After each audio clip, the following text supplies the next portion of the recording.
Haleluya, Shalom Bapak Ibu Saudara. Senang menyapa saudara hari ini dalam Voice of Pastor Letter. Saudara, hari ini kita akan membahas tentang dimensi yang baru di era new normal. Saudara, setahun belakangan ini dunia benar-benar mengalami dimensi yang baru. Dan Indonesia memasuki dimensi yang baru, pandemi ini, sejak awal Maret 2020.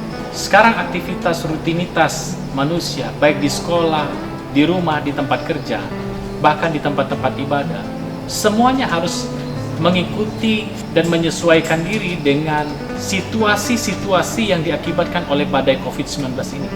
Kita harus bisa hidup berdampingan dengan virus yang berbahaya, namun harus tetap sehat, tetap aman, dengan cara tetaplah mengikuti protokol kesehatan yang dianjurkan oleh pemerintah kita.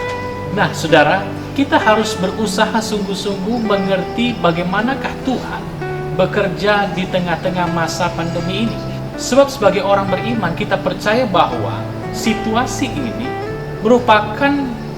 sebagai orang beriman, kita percaya bahwa situasi ini merupakan kesempatan dari Tuhan bagi gereja, bagi kita, untuk dapat memuliakan Tuhan lebih lagi, dan kesempatan untuk bisa memenangkan sebanyak mungkin jiwa, dan kita percaya semuanya pasti mendatangkan kebaikan.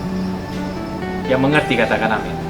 Mungkin banyak orang menilai keadaan ini adalah hal yang buruk, tapi kita percaya bahwa tidak ada yang benar-benar buruk bagi orang yang cinta Tuhan, sebab hidup kita ada di dalam genggaman tangan Tuhan. Saudara, ketika Yesus kembali ke kota Kapernaum untuk mengadakan pelayanan, Yesus masuk di dalam sebuah rumah dan mengajar. Pada waktu itu ada 4 orang datang kepada Yesus dengan mengusung seorang yang lumpuh. Ketika mereka tiba di rumah itu, mereka mendapati rumah itu penuh sesak dengan begitu banyak orang, sehingga tidak ada lagi tempat. Di muka pintu pun tidak. Tapi mereka tidak menyerah dengan situasi dan keadaan. Seolah-olah mereka tidak mau pulang sebelum orang lumpuh ini, temannya ini, bertemu dengan Yesus. Lalu 4 orang ini berinisiatif untuk naik ke atap rumah, lalu membongkar atap itu dan menurunkan orang lumpuh ini tepat di hadapan Yesus. Dan ketika Yesus melihat iman ke-4 orang yang mengusung ini, Yesus berkata kepada si lumpuh, "Dosamu sudah diampuni." Dan setelah Yesus mengampuni dosanya, "Pulanglah, angkat tilammu dan berjalanlah." Mujizat terjadi. Saudara, dalam 2 Korintus 3:18 dikatakan bahwa kita adalah cermin. Kita adalah media. Kita dipakai Tuhan menjadi cermin, menjadi media, agar orang-orang yang melihat hidup kita, mereka melihat dan mendapatkan kemuliaan dari Tuhan. Yang dilihat adalah hidup kita, perbuatan kita, sikap kita, pelayanan kita, live streaming kita. Kita menjadi cermin, kita menjadi media, yang dilihat adalah hidup kita. Tetapi yang mereka tangkap adalah kemuliaan Tuhan. Kemuliaan Tuhan yang dimaksud ini adalah kasih Tuhan, kasih dari juru selamat kepada orang-orang berdosa. Sehingga ketika orang ini melihat kehidupan kita, melihat pelayanan kita lewat multimedia live streaming, atau rekaman-rekaman firman Tuhan, pelayanan-pelayanan kehidupan kita, yang mereka lihat adalah live streaming kita, yang mereka tangkap adalah kasih Tuhan dan jamahan Tuhan, lawatan Tuhan atas hidupnya, sehingga dengan demikian mereka bertobat dan mereka menerima Yesus sebagai Tuhan dan Juru Selamat. Itulah yang ditangkap oleh orang-orang yang melihat hidup kita, yang melihat cermin ini, yang melihat multimedia ini, yang menyaksikan layar kaca ini, yang menyaksikan live streaming yang ada dan pelayanan-pelayanan kita yang ada. Itulah yang mereka tangkap, yaitu kemuliaan Tuhan, kasih Tuhan yang melawat hidup mereka.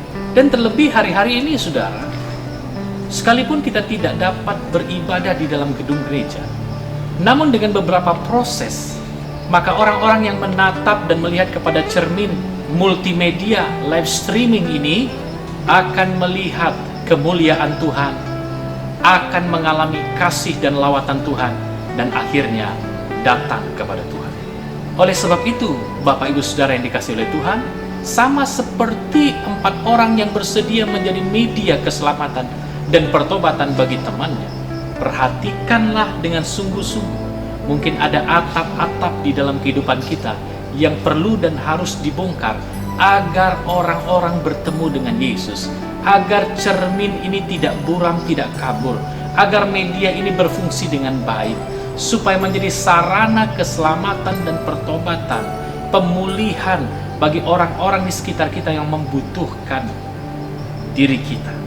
Mungkin ada atap-atap tertentu dari dalam hidup kita yang harus kita bongkar demi kebaikan dan keselamatan saudara kita, keluarga kita, teman kita, agar mereka mendapatkan Kristus melalui media ini, melalui live streaming yang ada di dalam gereja kita.